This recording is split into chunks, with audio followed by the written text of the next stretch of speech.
دسپیک اگر مروف را به پرزگریکا کرد بروشه هی بدن آسکرم برواجی تخمینان گلکی زحمته. جبر کو تاوی آلیه وی خوجهی خواسر ستاتویا وی گلکی گردونی روشه تاولی هفدکه. گنده جبنه 5 کیلومتر جگنده مدور بو. از هر روش به پیاتی دوچوم دهاتم دبستان سرطایی یا لگنده جبنه. جبوم پرزگریکا کرد دوان دمانده دست پیکر. پرزگریک جه زحمتین فیزیکی ویدتر چاندی بون. ترکی زمانه کی بیانی و غریب بو. دوی دمه ده جارا پیشی دست پیکر مخاکله کی بچوک و بقیمت دید جه زمان دایی که کردی دور کتم و مخال زمان خودی به امتیاز لترکی گرد. از یقین دکم که مدخواست بچوک دیتن و خواه بچوک و بقیمت دیتن حس دکر نشانی مالباتا خواه بدم و سوراف کاوه دسری وانده درخم. هیج تی بیرامن. خودی درکتنا مریشکه یا لچیچکین وی بالا مکشاند بو و من او نشانی دیا خدا بو. هر حال اف جی جناکوکیا دوار زمانده بو. کردیتیا ده شخص مالباتا من ده جی دبو سدم که از کردیتی پچوک و بقیمت ببینم و از خوادنا واویده و صحس بکم. جواکا گلکی نکاره بزمان خو بنفسینه و نکاره زمان خو بکار بینه حق کریه پچوک و بقیمت بدیتن. و دیارده بوه نوه و در روح من ازاروک ده برینین غدار وکرانا. دیسا هجیته بیرامن کردیتی ایدی وکه دووکک بمن و ببو و کلیک بتنجی از راحت نهشتاما. جخول در دور جی گوتنا کرده بدووک ایدی دهات بیستن. او جبو من در با دویمین بو من دخوار.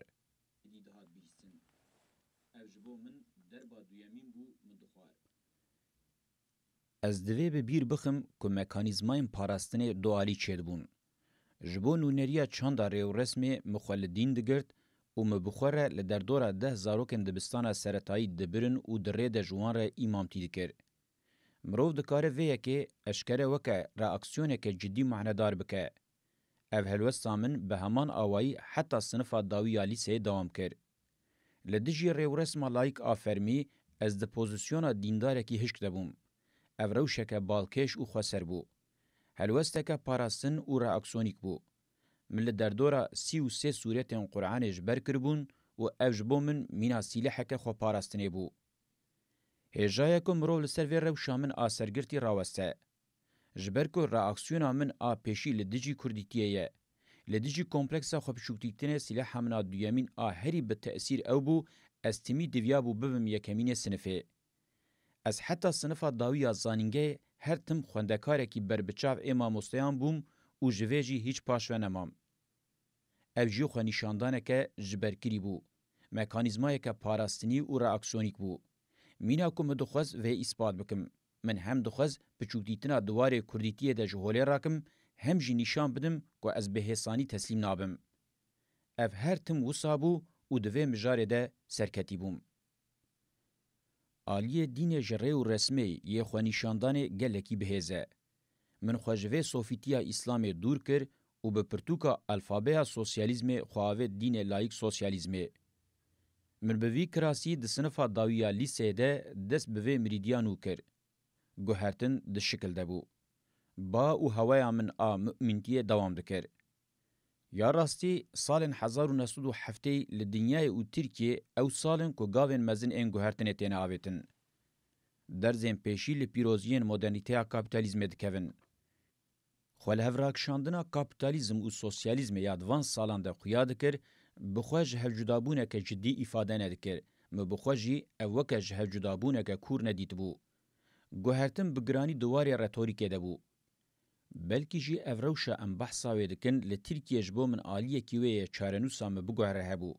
حسین کردیتیه ین چافکانیا خو بچوک دیتن و ترجیح سوسیالیزم یا وکه سری راکرنه که خویاد کر درخست بو هوله. کردیتی دویابو نفدی بکره و نجی بترسیا جبو خو بسوسیالیزم نشان بده. روشه او یک فرض کر.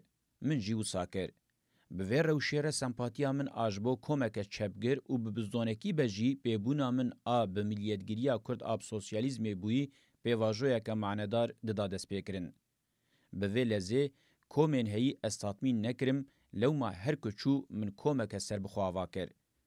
پشتره پکه او زیده نچو ازمونین آرگکه و ارنکه و هری داویجی مپیواجو بکجه کره روژانه کر و افهمو انجام وی روحینه که از بحثاوی دکم. بروشا بربچاو جبو پرزگریکا کرد بدن فهم کرن لدردورا 40 سالی اگر مرو دما سرگرتی یا دبستان سرطایی و ناوین جیله زیده بکه ماراتونه که 5 سالی در باس بو. دستری ده و باو و از ناچارم با آوائی که دل ایشانه ببیجم قاشو به تواهی مزنین ما دوی هایج روشا روحی زاروکن خوهبن و دوی روحی وان جسدی ست به جواگبونه که راست تیر بکن که زاروک مجبوری بزن ماراتونه یم پر زیده به ایش و به هرس ام بوی رنگی نینشتن. دولت و جواگ ده درباره پرزگریکا کرد آگلکی بربچاو بویه و درکتیه هوله ده ایدی به همان اکتوالیته لبنده چاره سریینه. درد جیه خودید نها چاره سریه که تکوز و درست فرض که. با آوای خویاده که پرزگریکا کرد وکه انجام روح زاروکه که رومت و یهاتیه شکاندن و دناوا شرط و مرچن کم ده چاوین خواه درکتیه هوله و یا راستی بروشه هایی به تمامی گردونی بویه.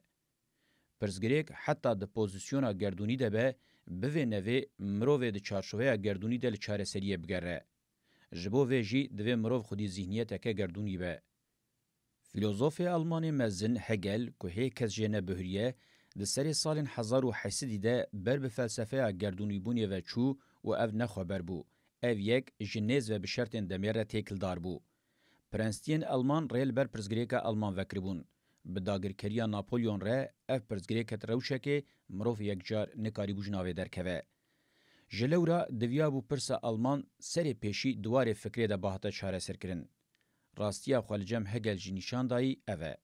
جوه ده میوه انگو جسال 1800 و لدردورا 200 سالی در باسونه. پشتی اف قصال جبو پارزنامه من آمزنا پیشی بناوه جدولت رحب آسومر بر بشارستانی دموکراتیک و هاتبو گوتن بگاو آویتنا مزن آفلسفی فنمولوژیا هگل خودی خصلتین وکهوه. مدما اف گوتن بهیستبو از ماتمای مابوم. هرچی قاسی گلکی بسینور بجی مجاره پیشی دست پیکربو هگل فهم دکر. دویابو مجی خوالگردونیتی راکشانده. جخواه یا لسر مدهات فرس کرن و کمپلویا ناونتوی یا بخوال هفراکشاندن لسر کردستان همان تشبو دشبیه آلمانیا ویدمه و بالکشه ریل بر چارنوسه که به همان رنگی ود کر. گلی کرد و کردستان بلکی جی ولات و گلی هری کون این دنیای بون که پیک هاتبون و هری زیده او جخواه هاتبون دزین و او بوان دابون جبیر کرن. هزین هگمونیک و همپایوان این هما بیجم برولا خدایم به هز این همدم این به ماسکه رادبون لسروی گلی و ولاتوی تصرف اکا تپیوان و ریزک ناسناکه دکرن. یا گلکی زیده ده قومی و دکرن بقومه قرکرنه که چاندی یا سرگرتی بو.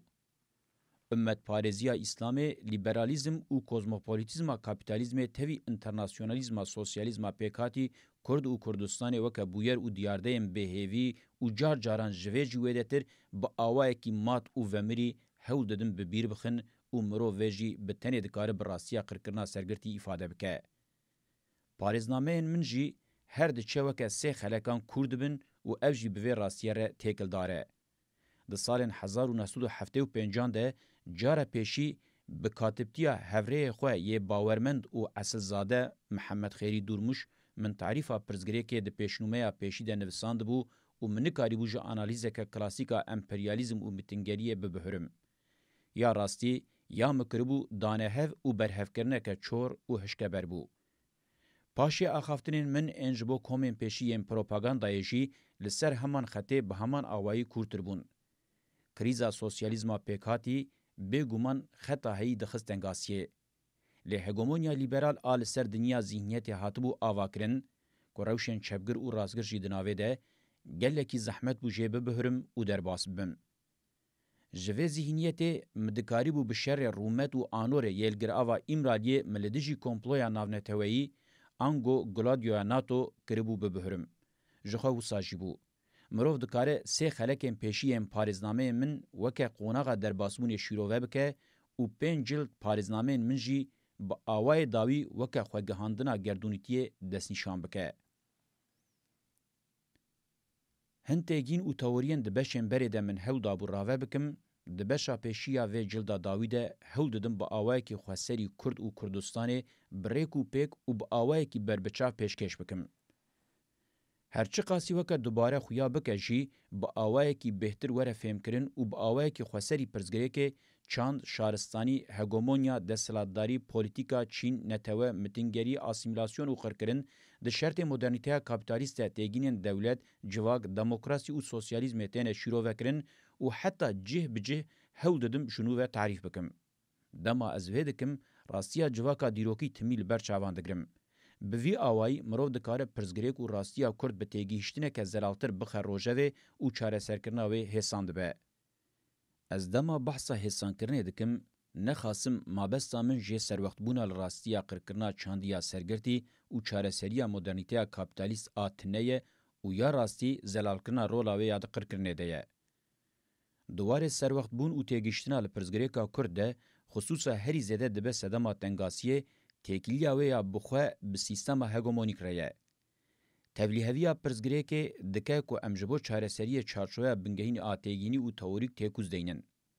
نەخاسم گەلێکی گرینگە کو مرۆڤ تێگینên دەسەڵاتداری دەولەت و ڕێڤەبەریê bi hostayî تعریف bike. Her wiha serwextbûna li têkilî û cihêbûna ji hev a dewlet û demokrasiyê ji bo derîvekirina li mijarê di rola kilîtê de ye. Eger cihêbûna di navbera desthilatdarî û polîtîkayê de rast nê tarîf kirin, ne demokrasî ne jî çareseriya demokratîk tê fêm kirin. Danasîna têgînên Çîn gel û netewe jî di çareseriya pirsgirêkên bi heman rengî de xwedî roleke navgînî ya girîng e. Di bingehê van têgînan hemûyan de têgînên dewlet û civakê bi rola sereke radibin. Ji lewra jî divê berî her tiştî ev têgîn bi awayekî zanistî bêne tarîf kirin.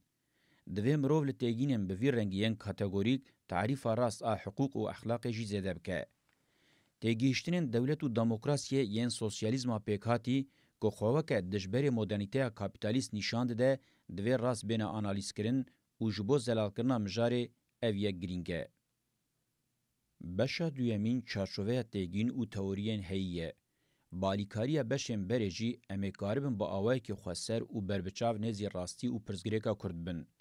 Rastiya Kurd şert û mercên hundir û derve yên bi pirsgirêkê ve bi awayekî berbiçav neyên analîzkirin pêkanîna çareseriyeke berfireh zor e. Li ber rohniya têgînên çand û şaristaniyê bi wesifkirina Kurdan dikare mirov gelekî hîn bike. Ev ji bo gelên din jî helwesteke hewce ye. Nexasim mirov weke hebûneke çandî statûya wan a di tevahiya dîrokê de li hemberî şaristaniyan lê bikole, rêbazeke ku dikare diwarê tarîfkirina rast a Kurdan û pirsgirêkên wan de têra xwe kêrhatîbe. Di navbera statûya jeostratejîk û eşîrî û parastina ji qirkirin û asîmîlasyonê de têkiliyeke xurt heye. Di vir de li şûna helwesteke statîk mirov nêzîkatiyeke dînamîk û pêvajoyî bike bingeh wê diwarê ravekirina mijarê de raveker be. Diwarê giranbûna pirsgirêka Kurd de belavbûna 200 salên dawî ya hegemonya kapîtalîst li rojhilata navîn bi roleke diyarker radibe. Mirov heta berjewendiyên sîstemîk ên modernîteya kapîtalîst ji hev dernexe, nikare li vê pirsgirêka girankirî ya gihîştiyê heta bi qirkirina çandî serwext bibe. Çawa ku em di mînaka qirkirina Ermeniyan de jî dibînin, ev rewş dibe ku fena mirov avê li bêjingê bike yan jî avê bikole tewş û pûş be.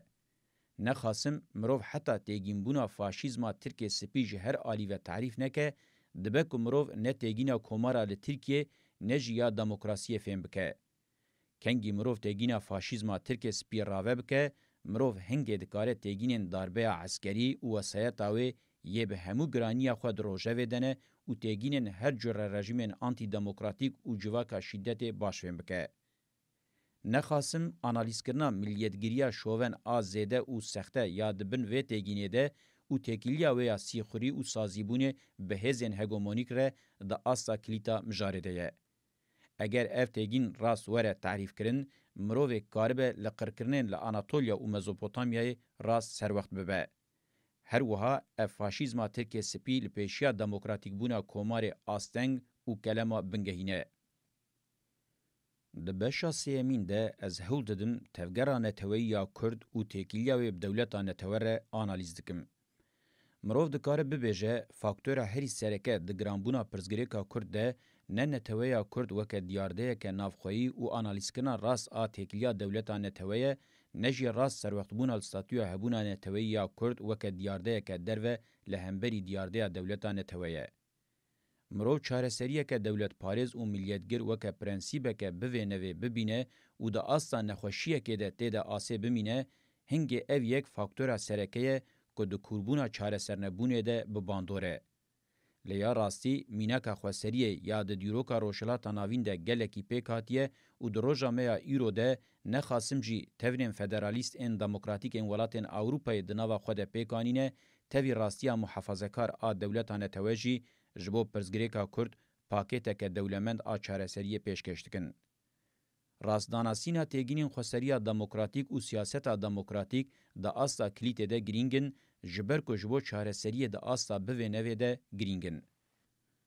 Di serdema modernîteya kapîtalîst a dawiyê de ferskirina nêzîkatiyên dewleta Netewê yên ji derve û hundir ve wê ji bilî ku bibe dubarekirina çaresernebûna di pirsgirêka Filîstîn û İsraîlê de û heta weke mînakeke nêzîktir weke di federalîzma dewleta Netewê ya Iraqê de ji kûrkirina çaresernekirinê û wê de rê li ber ti encamên din veneke.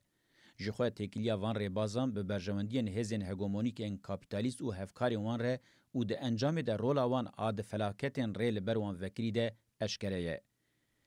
Eger di sed sala 21 de zihniyeta dewletparêz nê terîkandin û navgînên siyaseta demokratîk neyên xebitandin, pirsgirêka Kurd bi tena serê xwe jî dikare sed saleke din Rojhilata Navîn li berjewendiyên hêzên hegemonîk ên ji rê û resmê re vekirî bihêle. Bereva cîvê jî rast e. Pêşketina demokratîkbûna li Rojhilata Navîn û bi awayekî demokratîk çareserkirina tevahiya pirsgirêkên civakî bi ezmûnên çareseriya demokratîk ên li Kurdistanê dibin. Statûya Heyya Kurdistanê dihêle bi neteweyên cîran ên bingehîn ên herêmê re, ango bi neteweyên Tirk, Ereb û Fars re tevî van bi hêmanên hundirîn, Ermenî, Suryanî û Türkmenan re xwedî yekîtiyeke dîrokî ya çarenûsî be û çareseriya demokratîk a li Kurdistanê dibe ku bi bandoreke domîno li tevan belav be. Çareseriya demokratîk a Kurdistanê, çareseriya demokratîk a Rojhilata Navîn bixweretîne. Di beşên çaremîn, pêncemîn û şeşemîn de li ser diyardeya PKK disekirim û hûr dikolim. PKK gihîştiye statûyekê ku rojane dikare çareser bike û herî kêm bi qasî rola xwe ya derxistina holêya pirsgirêkê bi statûya xwe ya li ber rewşeke krîtîk radiweste, girîngiya analîza wê xwe bi giranî ferz dike. Di dîroka PKK de gelekî girîng e ku têra xwe li pirsgirêka Kurd serwext bûye û ji nêzîkatiyên dewleta Netewê bihûriye, lê bi qasî vê ya girîng ew e divê tevahiyê hêzên siyasî û dewletên Rojhilata Navîn fêm bikin ku PKK veguheriye avahiyeke çareserkertir. Bi gotina terorîst etîketkirin bi zêdeyî dibe sedema xetimîna çareseriyê û ev gotin zirarê de xwediyên xwe cî. Modela xweseriya demokratîk a PKK dixwaze bi kecekê berbiçav bike, ne bi tenê ji bo çareseriya pirsgirêka Kurd û Kurdan, ji bo çareserkirina pirsgirêkên civakên Ereb, Tirk, İran û Afganistan, Qafqasya û komên din hemûyan ên xwedî heman pirsgirêkan jî modela çareseriyê ye û bi girîngiya man û nemanê radibe. Di beşa heftemîn de statûya pirsgirêka Kurd a li gelemperiya Rojhilata Navîn û bi armanca serwextbûna li vê pirsgirêkê wê bi bûyerên li herêmê di zik hevde û di nava yekparebûnê de bi kurtî be jî pêxîrtengiyên roja îro li Rojhilata Navîn û ji bo ji vê pêxîrtengiyê bihûrîn derfetên çareseriyê yên teworiya modernîteya demokratîk têne nirxandin. Ji bo vê jî rola hêmanên modernîteya demokratîk di kûrkirina pêxîrtengiyê de tê lêkolîn û li hemberî vê jî ez hewl didim hêza çareseriyê ya hêmanên modernîteya demokratîk pêşkêş bikim.